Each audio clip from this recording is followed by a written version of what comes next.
money, I'd sit on a beach, I'd drink beer, and I would just watch the sunset. Kind of like a Corona beer commercial. Have you ever thought about that as a career option? I find that really pretty boring. So that would be torture. If I had to do that every day, that would really be pretty awful for me. I really need to be preoccupied with something.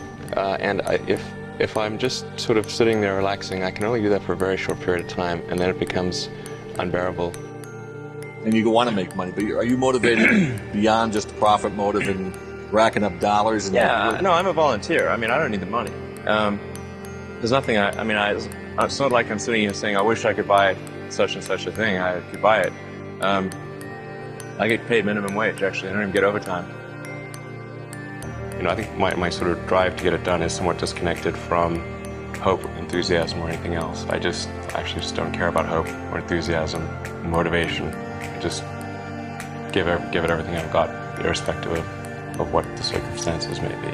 You just keep going and get it done. I think it's very difficult to start companies and quite painful. I think that's important to bear in mind. It's much easier to get a job somewhere. Much easier, much less stressful. You'll have more time for other things. But would you be happier? No, I wouldn't be. I'd be unhappier. But so it's really like, if you're sort of wired to do it, then you should do it, but not otherwise. It's not going to optimize your leisure time or anything like that. It's going to be extremely difficult and stressful. So you must feel compelled to do it. Let me put it this way. If you need inspiring words, don't do it. Yeah, I mean, it's really hard starting a company. I mean, you have to basically be prepared to work constantly, from when you wake up to when you go to sleep. You have to be willing to deal with a lot of difficult 90% लोगों की गर्दन पे tan है मतलब from when you wake up to when you go to sleep. You have to be willing to deal with a lot of difficult problems and thorny problems, willing to deal with an enormous amount of stress. You just got to push yourself super, super hard. I wouldn't recommend it for most people. Yeah. I definitely feel stressed. Yeah, it's been incredibly difficult and painful the last several months. Painful? Absolutely, of course. Yeah. Yeah, I mean, I'm sleeping on the factory floor, not because I think that's like a fun place to sleep. Terrible. Sleeping on the factory floor, why are you doing that? Because I don't have time to go home and shower. I don't believe people should be experiencing hardship while the CEO is off on vacation.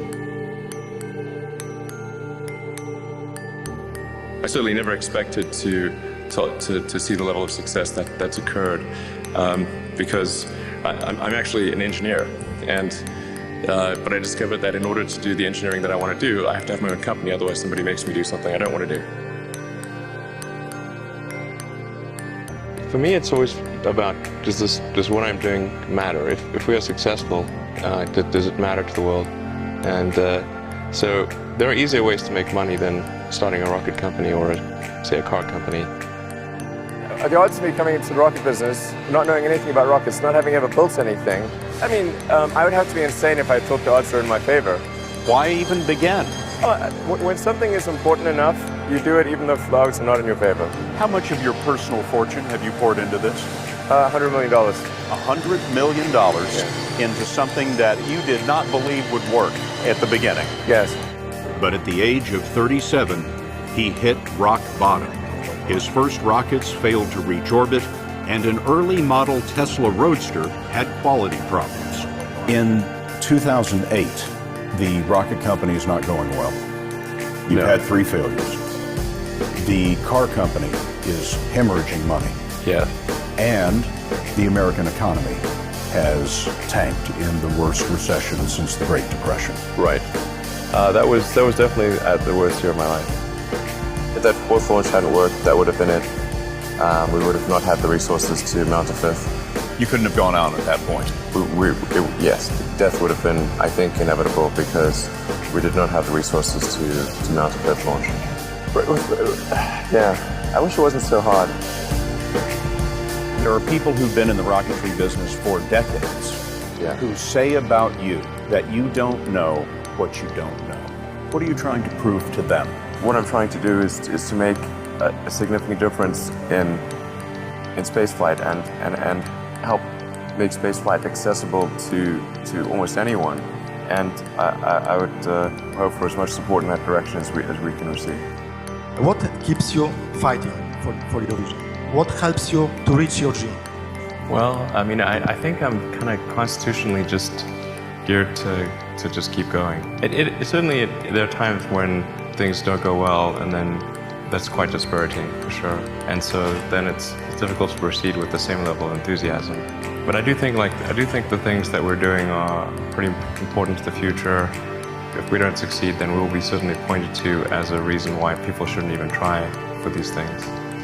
So I think it's important that we do whatever is necessary to keep going. How many things can you buy that you really love, that really give you joy? So rare, so rare. I wish there were more things. That's what we're trying to do, just make things that somebody loves. A future where we are a spacefaring civilization and out there among the stars, this is very exciting. This makes me look forward to the future. This makes me want that future. You know, there need to be things that make you look forward to waking up in the morning. When you wake up in the morning, you look forward to the day, forward to the future. A future where we are a spacefaring civilization and out there among the stars, I think that's very exciting. Persistence is extremely important. You should not give up unless you're forced to give up. You know, there's no other choice. Now that principle can be misapplied if you happen to be trying to penetrate a brick wall with your head. You have to be cautious in always saying one should always persist and never give up, because there actually are times when you should give up because you're doing something. But if you're convinced that what you're doing is correct, then you should never give up. And you know, life has to be more than about solving problems. You know, if all that life is about is solving problems, why bother getting up in the morning? There have to be things that inspire you to, you know, that make you proud to be a member of humanity. Well, it's like the Nike slogan, you know, just do it. You know, just showing up is half the battle. Just, you know, you got to try hard to do it, and don't be afraid of failure. As Edison said, you know, it's 1% inspiration, 99% perspiration. Not be afraid to innovate, but also don't delude yourself into thinking something's just working when it's not. Or you're going to get fixated on a bad solution. Yeah, and I think also just don't be afraid of new arenas. You know, you can get a book, you can learn something, and experiment with your hands, and you know, just make it happen. Find a way or make a way to get something done. I think people should be nicer to each other, and give more credit to others, and don't assume that they're mean until you know they're actually mean. You know, it's easy to demonize people. You're usually wrong about it. People are nicer than you think. Give people more credit. I'm probably not the guy that most people would bet on. Who wins? It's like a little kid fighting a bunch of sumo wrestlers. Usually the sumo wrestlers win. We're a little scrappy company. Every now and again, a little scrappy company wins. And I think this will be one of those times. Creating a company is almost like having a child. So it's sort of like, how do you say your child should not have food? So once you have the company, you have to feed it and nurse it, Yeah. even if it ruins you? Yeah. I think when I was, 5 or 6 or something, I thought I was insane. Which was just strange. Because it was clear that other people did not. Their mind wasn't exploding with ideas. It was like, that's strange. I don't think you'd necessarily want to be me. It's very hard to turn it off. It's like a never-ending explosion. All the time. You've said that this has been the toughest year for you, the most sort of taxing year for you. Like, why? 22 hours a day, or like what? How many I hours? was working, so 7 days a week, sleeping in the factory. I worked in the paint shop, general assembly, and body shop. You ever worry about yourself imploding? Like it's just too much? Absolutely. No one should put this many hours into work. This is not good. And people should not work this hard. They should not do this. It's very painful. Painful in what sense? It hurts my brain. in my heart. So this is not recommended for anyone. I just did it because right now is to try to add some more management bench strength to Tesla in particular, so that I can take a vacation. In the last 12 years, I've only tried to take a week off twice. The first time I took a week off, the Orbital Sciences rocket exploded and Richard Branson's rocket exploded in that same week. Second time I took a week off, my rocket exploded. The lesson here is don't take a week off. Well, when my brother and I were starting our first company, instead of getting an apartment, we just rented a small office and we slept on the couch. And we showered at the YMCA. And so what advice do I have for college graduates interested in getting involved in the spheres you've tapped into?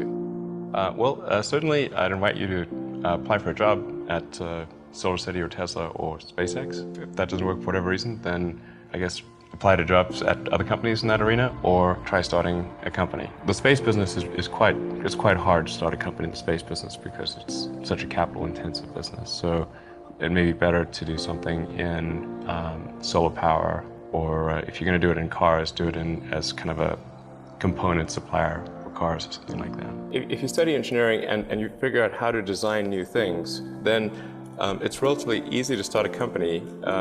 You just need to get a few like-minded people with you. How did you get the expertise to be the chief technology officer of a rocket ship company? I do have a physics background. That's helpful as a foundation. And then I read a lot of books and talked to a lot of smart people. I think my sort of drive to get it done is somewhat disconnected from hope, enthusiasm, or anything else. I actually just don't care about hope or enthusiasm, or motivation. I just give it everything I've got, irrespective of what the circumstances may be. You just keep going and get it done. What is the one thing that has surprised you about your life? Oh, one thing, wow. Well, I'm surprised by the whole thing, honestly. I certainly didn't expect to be for any of these things to happen, honestly. I knew I wanted to be involved in technology,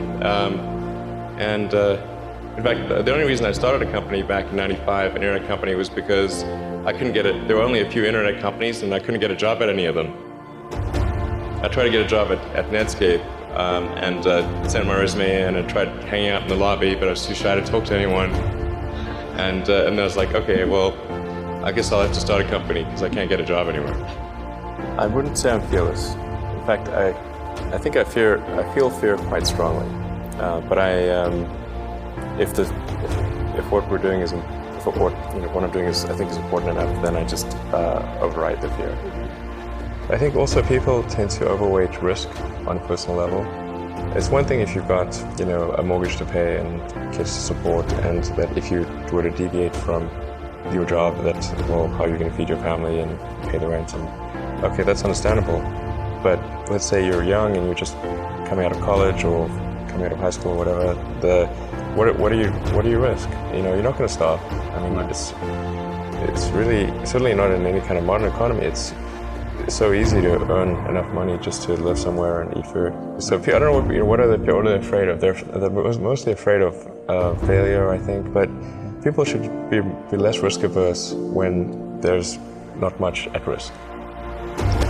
I was at sort of a slight existential crisis because I was trying to figure out what does it all mean? Like, what's the purpose of things? And I came to the conclusion that if we can advance the knowledge of the world, if we can do things that expand the scope and scale of consciousness, then we're better able to ask the right questions and become more enlightened, and that's really the only way forward. What drives you?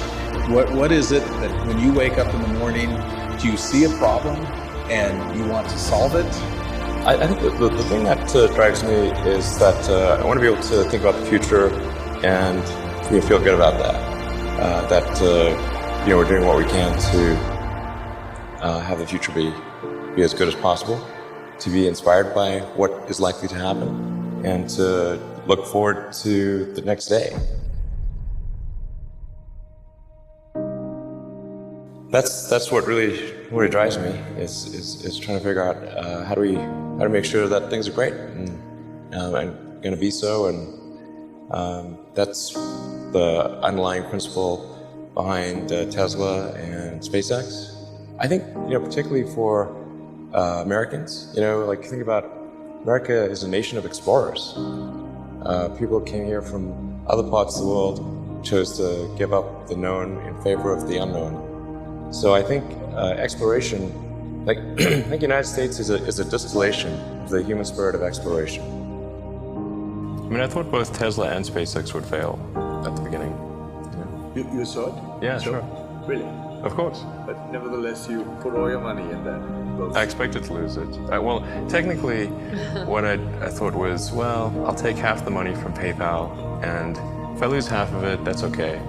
But then, of course, the companies encounter difficulties, and then have a choice of either let the company die, or put, all the money into the companies. And so I really didn't want the companies to die, so I put all the money in the companies.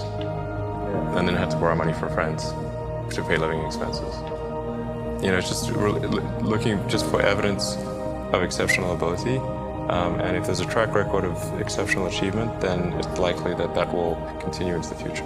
Well, it really depends on the stakes. If the stakes are high, if it's really important, then I will overcome the fear and just do it anyway. But essentially, I just drive overrides fear. But I feel the fear. It's kind of annoying. I wish I didn't. Okay. I wish I felt it less. Toward the end of 2008, SpaceX prepared its fourth attempt. We were running on fumes at that point. We had virtually no money. So a fourth failure would have been absolutely game over. So for SpaceX, first 3 launches failed. Just barely able to scrape together enough parts and money to do the 4th launch. If that 4th launch had failed, we would have been dead. So multiple failures along the way. I tried very hard to get the right expertise in for SpaceX. I tried hard to find a great chief engineer for the rocket, but the good chief engineers wouldn't join, and the bad ones, well, there was no point in hiring them. So I ended up being chief engineer of the rocket. But Flight 4 was flawless. In Musk's world, it lit the darkness. When critics say you can't do this, your answer to them is, we've done it. And then just work like hell. I mean, you just have to put in, 80 to 100 hour weeks every week. If other people are putting in 40-hour work weeks and you're putting in 100-hour work weeks, then even if you're doing the same thing, you know that you will achieve in 4 months what it takes them a year to achieve. Work hard, every waking hour. That's the thing I would say. And if you do simple math, you say okay, if somebody else is working 50 hours and you're working 100, you'll get twice as much done in the course of a year. I think it's important that humanity become a multi-planet species.